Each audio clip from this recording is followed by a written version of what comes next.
भाई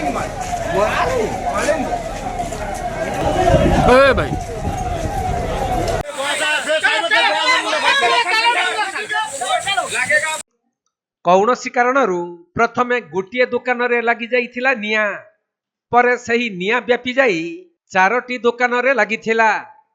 तेबे नियार भयावहता एते प्रखर थिला जे दुकान निकटकू जाई निया लिभाइबा संभवपर होई नथिला। तेणु दूर रे थाई लोक माने देखुथिले भी किछि करि पारि नथिले।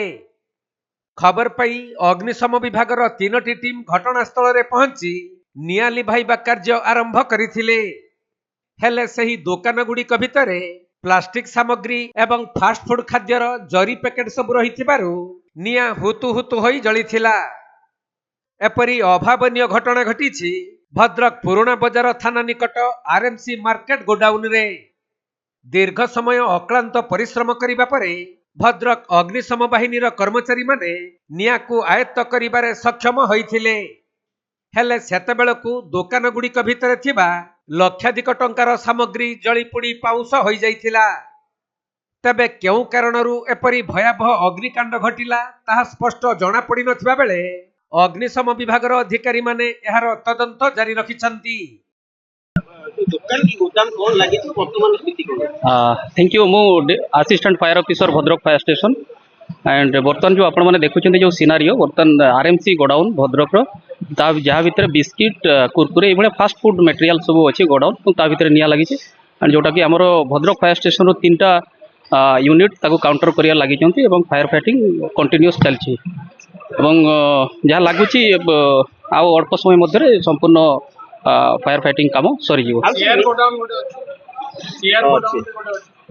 जना पड़ूना एक्जाक्ट जना पड़ूना ता भितर कौन कौन मटेरियल्स अच्छी बट जहाँ प्राइमरी जहाँ फायर फाइटिंग टाइम रे जना पड़ुची ता भितर बिस्किट ये रो जो फास्ट फूड मटेरियल सब अच्छी संभावना अछि कि ना ना आउ अलग कौन बिल्डिंग जेहेतु से सेपरेट गोटे बिल्डिंग अच्छी अलग बिल्डिंग कौन सहित लगी ना तेणु बाहर अलग बिल्डिंग को निया व्यापार कौन संभावना ना तेणु आपण मैंने कौन प्रकार पैनिक होगा कौन जरूरी नुह।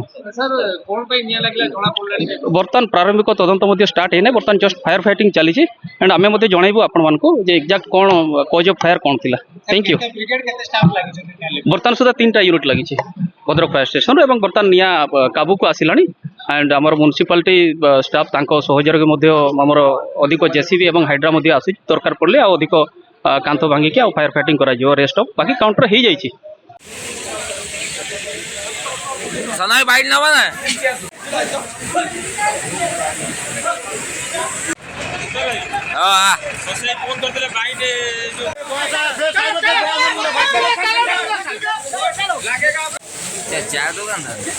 Bhadrak जिल्लारू Sunil दत्तଙ୍କ report Konark live.